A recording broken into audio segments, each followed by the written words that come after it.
entre otras cosas, quien me sigue lo sabe, parece que también soy un tanto provocador. Y en realidad, pues es una provocación. Y en realidad la provocación no quedó tan provocativa. Este libro originalmente iba a ser para el 2021, para el año que entra, que son los 500 años del queda de Tenochtitlan. Lo acabé adelantando porque creo que todo el ambiente me adelantó la agenda, el presidente exigiendo cartas con disculpas, la serie de Hernán.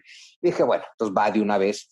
Pero me parece, por un lado, más allá de la parte provocativa, eh, pues también quien me lee lo sabe, yo procuro escribir historias siempre buscando reconciliación con el pasado, siempre buscando una parte pacífica y armoniosa.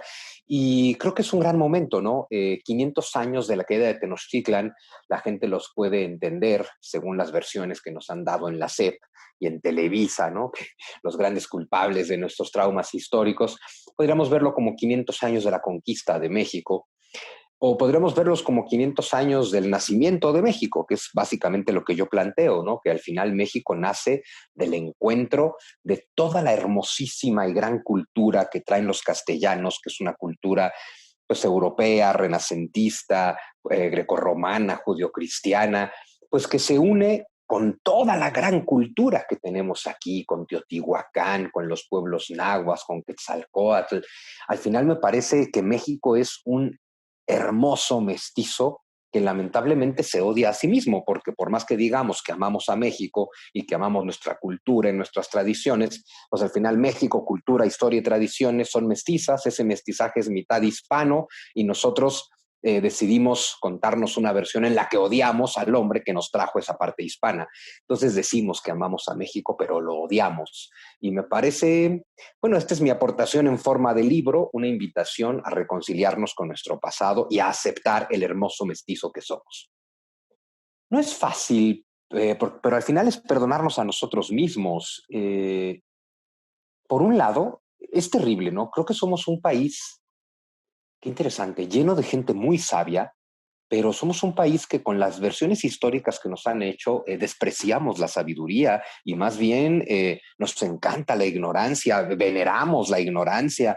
A ver, las grandes mentes de México te han dicho que hay que reconciliarnos con Hernán Cortés y yo por eso empiezo el texto pues con estas notas, ¿no? Vasconcelos, Octavio Paz, Carlos Fuentes, Miguel León Portilla. Estoy hablando de 4 de las 10 mentes más brillantes de este país y solo porque no lo quise llenar de citas diciéndote, mientras, si el mexicano odia a lo español, se odia a sí mismo, el odio a Cortés no es odio a España, sino a nosotros mismos.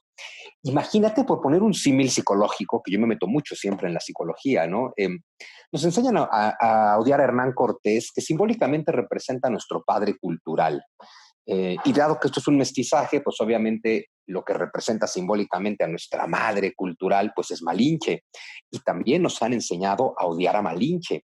Entonces, odiamos a nuestro padre y a nuestra madre. Esto es terrible. Llévatelo al individuo. El individuo que odia a su padre y a su madre se odia a sí mismo y por añadidura a toda la humanidad.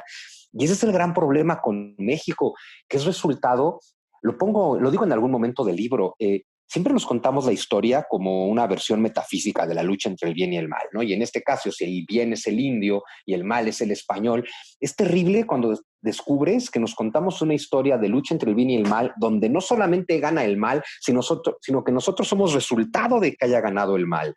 Dicho de otra forma, es como si por un lado nos queremos convencer de que amamos a México y por lo tanto a nosotros mismos como mexicanos, pero por el otro lado nos sentimos como si fuéramos el producto de un embarazo no deseado.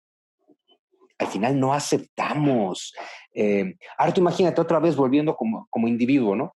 Que tú eres un niño y que desde que eres muy chiquito te dicen, no, pues mira, la verdad es que tu papá era un hijo de la chingada que violó a tu mamá, que además era una traidora, que, o sea, que prefirió a su violador que a toda su familia, y el resultado de eso eres tú. ¿Cómo vas a crecer tú como individuo? ¿Qué tipo de autoestima? Bueno, pues eso es lo que nos cuentan a los mexicanos acerca del nacimiento de México. Entonces, bueno, pues es tratar de ver si un poquito con inteligencia, creo que hay mucha inteligencia en este libro, un poquito con información, creo que está plagado de información, no solo sobre Hernán Cortés, sino esto que me gusta hacer a mí, de contarte la historia de todo el mundo, para que entiendas, para que entiendas bien la historia de aquí y para que entiendas que que nos han enseñado a ver como la mayor tragedia de la historia de la humanidad, algo que en realidad le ha pasado a todos los pueblos. Todos los pueblos, culturas, imperios de hoy son resultado de que en el pasado hubo guerras, conquistas, encuentros, masacres, que al final generaron algo mejor, más rico y más grande. Todos los pueblos lo aceptan, nosotros vivimos en la negación. Si aceptamos que el producto de las dos raíces de un mestizaje necesariamente será la superación de las dos raíces, esto nos llevaría a entender que México es más grande que su pasado indígena y es más grande que España, porque es la mezcla de esas dos cosas. Y pues no lo vamos a aceptar nunca, aparentemente, ¿no? Y por otro lado, además de meterme en información y en sabiduría, traté de hacer un libro muy emotivo, porque al final el tema es la emoción. Lo que le duele a un ser humano son las emociones, no las razones. Por eso es la idea de vuelve a ver nuestro pasado, los hechos no van a cambiar. Por eso empiezo con la reflexión de que no hay hechos sino interpretaciones. Los hechos no van a cambiar, pero ¿qué tal que les damos una interpretación menos dolosa, menos derrotista? Y les damos una interpretación más linda, más gloriosa, más heroica, y sobre todo le quitamos la carga emocionalmente negativa y le damos una carga emocionalmente positiva. Por eso el libro acaba siendo mucho más emocional que cualquier otra cosa. El proceso de investigación creo que fue muy sencillo porque pues es un proceso que lleva tal vez 35 años. Es decir, yo me encanté con el personaje de Hernán Cortés desde que era niño, desde que iba en la primaria y desde que en la primaria nos contaron esa bananera versión de que 500 españoles de la peor escoria conquistaron al grandioso imperio azteca. Desde entonces dije, algo está muy torcido en esta versión. Entonces yo he leído sobre Cortés desde siempre. Es un personaje, cada que sale algo de él, siempre lo he leído. Entonces, para este momento, más que un proceso de investigación, que siempre hay que hacer, por supuesto, pero fue más que nada un proceso de relectura, ¿no? De volver a leer a Bernal Díaz del Castillo, de volver a leer a Francisco López de Gomara, de volver a leer a Francisco Cervantes de Salazar,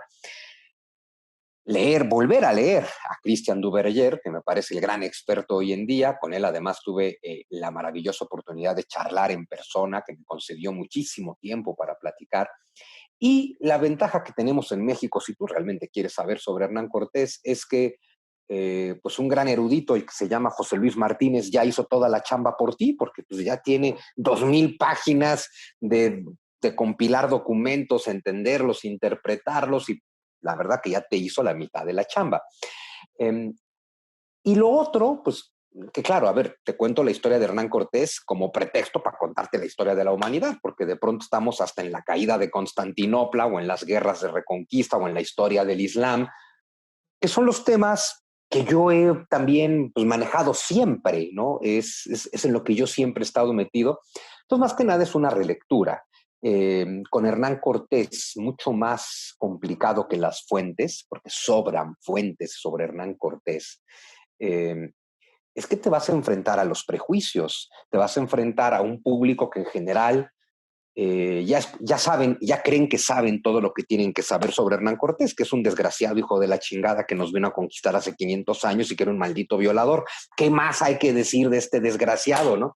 Entonces, en realidad, el tema es enfrentarte contra ese prejuicio y decirle a la gente, es que crees, todo esto que piensas que sabes, pues no es verdad.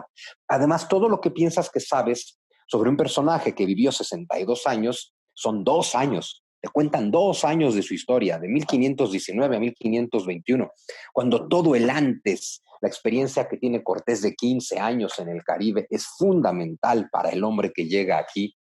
Y si te cuento toda la historia después de 1521, esa parte yo creo que no nos la cuentan porque es donde descubriríamos que no es ese desgraciado. Cuando ves que el hombre está más de 20 años en un conflicto legal contra Carlos V, precisamente porque Hernán Cortés quiere que esto sea un reino mestizo, completamente nuevo y distinto a lo que ha sido Europa y Castilla, y que lo quiere prácticamente independiente de la corona de Castilla. Y claro, entonces descubres que el verdadero gran conquistador pues es Carlos V, y que justo que Cortés tuvo que defenderse más de 20 años y que al final le arrebatan su sueño, por supuesto. Hernán Cortés es un gran hombre, pero Carlos V pues es el emperador del mundo, ¿no? Y al final, ¿cómo es un Cortés que por un lado tiene que asumir una parte de su derrota porque ya no puede hacer nada contra este hombre tan poderoso?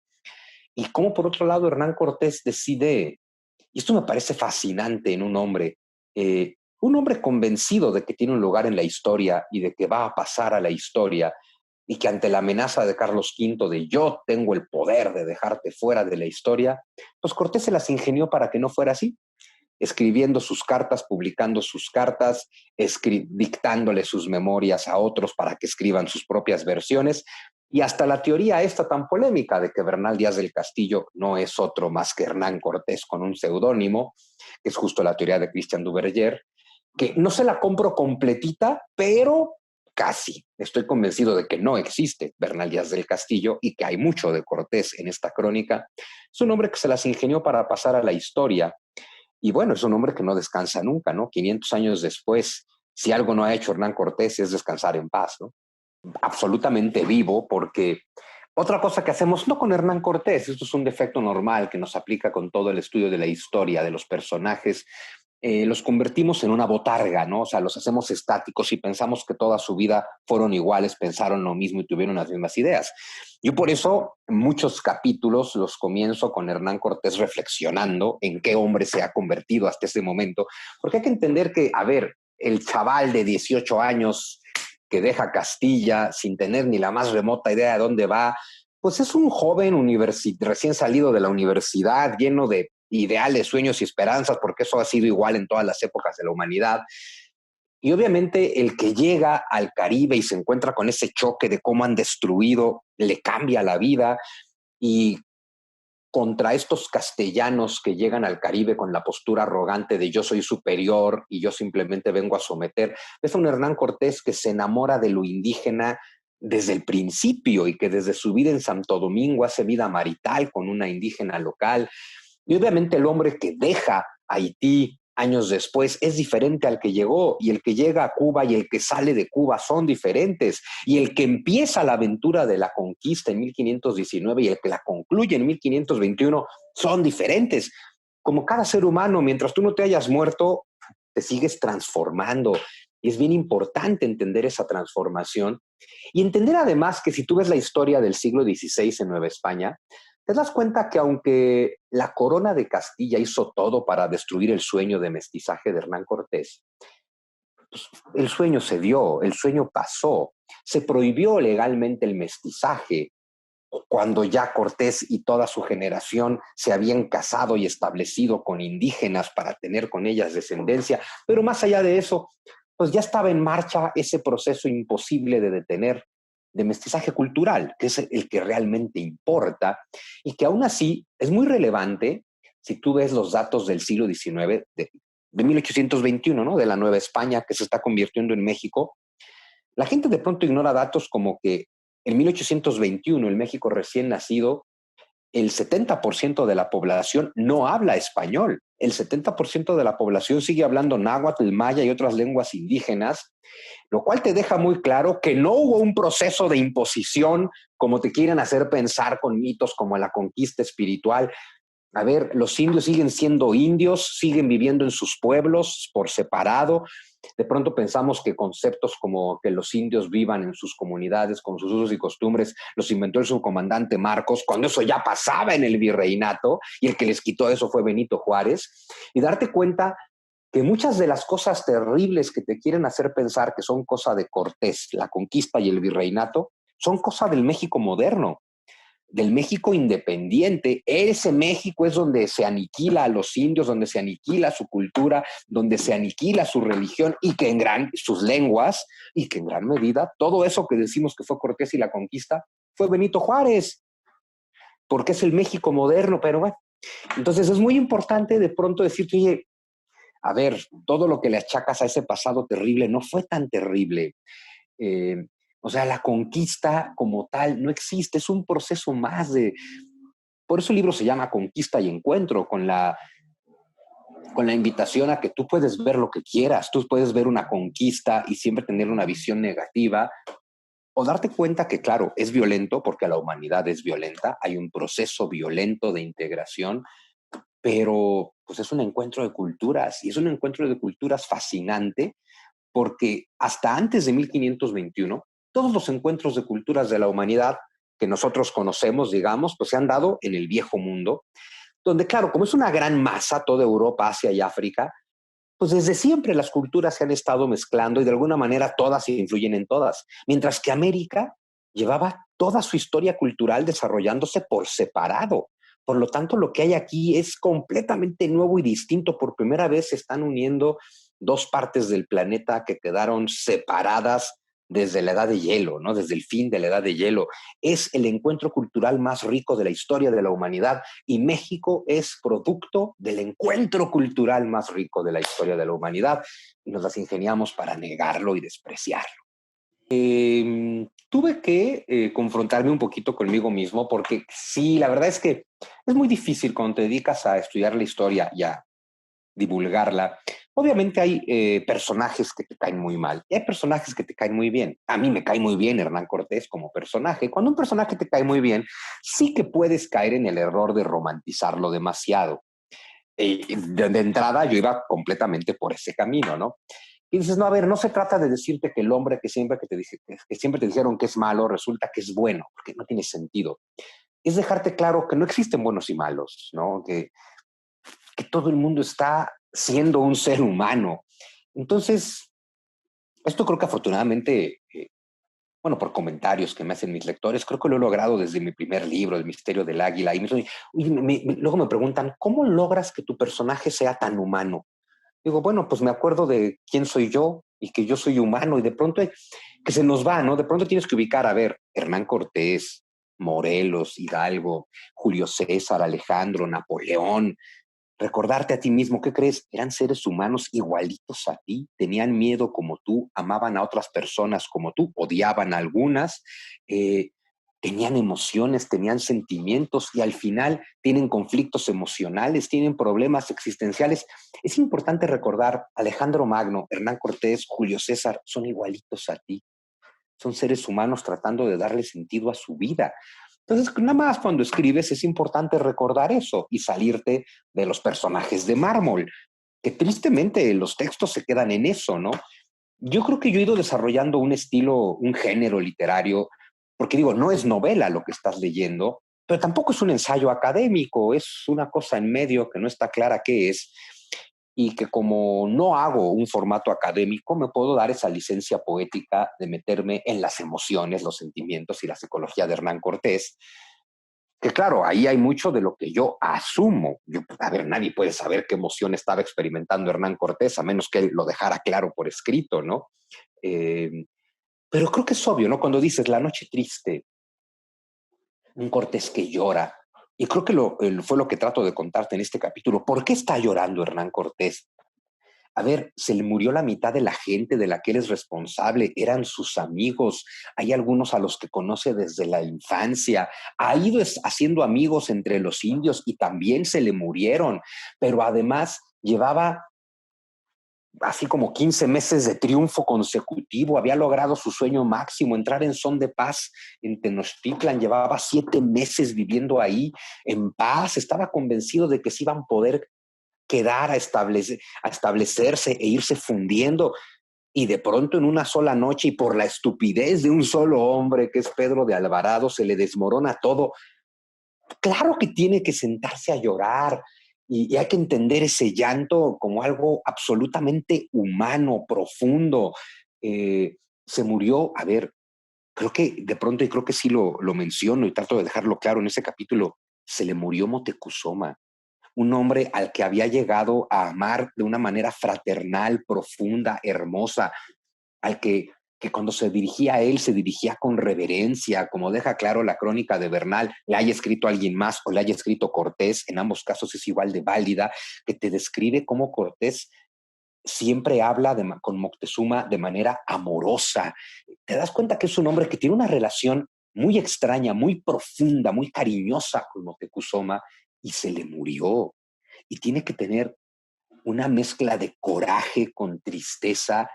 Y es bien importante entender eso. Era amigo del Tlatoani Moctezuma.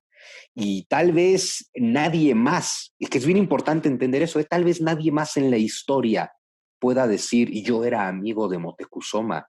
No Cuitláhuac, no Cuauhtémoc, no la nobleza mexica, donde solo tienen relaciones diplomáticas y políticas, un Moctezuma que por ser quien es le toca estar aislado de la humanidad, le toca vivir prácticamente en meditación y confinamiento toda su vida, y por cómo se dan las cosas, pues convive 200 días seguidos con Hernán Cortés y evidentemente se quieren. Entender eso, entender Hernán Cortés y Moctezuma se quieren. Si entiendes eso, lo entiendes todo.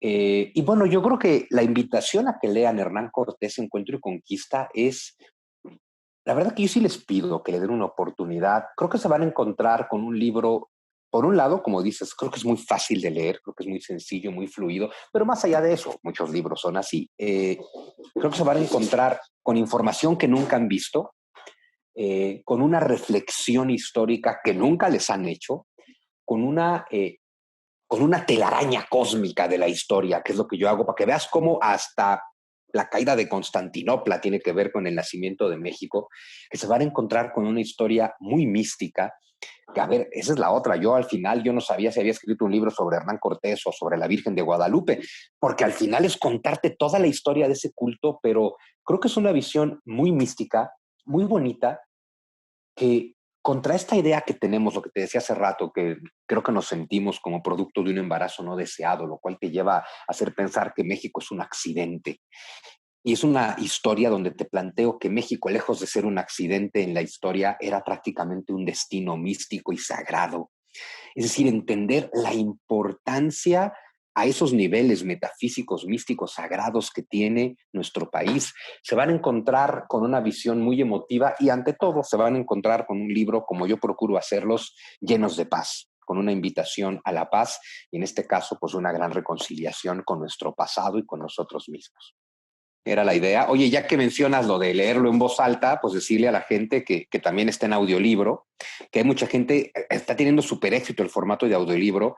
Yo he descubierto que en este país que dicen que la gente lee poco, es cierto, muy poca gente lee, pero hay mucha gente que sí tiene interés por la cultura y el conocimiento y que simplemente por la razón que sea, y es muy válido, no les gusta leer, no se les da, se aburren, no se concentran, pero sí les gusta el conocimiento y esas personas encuentran en el audiolibro pues una opción y el audiolibro está completamente narrado por mí, que bueno, pues yo le doy la carga emotiva que yo sé que tiene porque yo lo escribí, pues creo que quedó muy bonito, entonces si le quieren dar la oportunidad en audiolibro, pues también.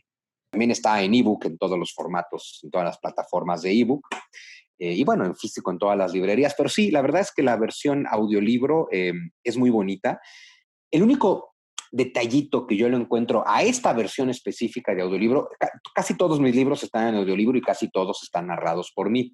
Lo que tiene el de Hernán Cortés, tú que lo leíste en físico, pues ya lo sabes, es que está lleno de notas a pie de página, que no son notas académicas, las notas a pie de página te van contando otra historia, ¿no? Y eso de los pies de página, pues no está en el audiolibro, ¿no? Pero bueno, quedó muy bonito, solamente te pierdes de esa otra historia que te voy contando, ¿no? Estoy escribiendo un libro académico. A ver, si tú eres un académico y escribes así, tienes la obligación de poner esos pies de página, ¿no? Yo creo que en alguien como yo, que soy literato y no me dedico a hacer academia, eh, hago divulgación, y bueno, asumiendo que la gente que por la razón que sea confía en mí, al final es como decir, mira, todo esto que te digo está basado en la investigación que yo he hecho, en lo que he leído, en los libros que te pongo al final. No es necesario que te vaya poniendo cada cosa de dónde la saqué. Estamos asumiendo también un tema, y esto es un gran compromiso para un autor como yo, pues que la mayor parte de la gente que te lee de entrada confía en ti. Y entonces tienes que responder a esa confianza. Bueno, pues ahí me pueden encontrar en Instagram como JM Sunsu, en Twitter también JM Sunsu, en Facebook también, en YouTube con mi nombre, Juan Miguel Zunzunegui. Hay quien dice que mi canal es muy interesante. La verdad es que está todo hecho o sea, es decir, no me he puesto a armar un canal de YouTube, pero pues ahí subo mis pláticas, mis conferencias y demás, y pues parece que están chéveres, ¿no? Y también mi correo, pues es jmsunso@gmail, o sea, estoy jmsunso en todos lados. Gracias.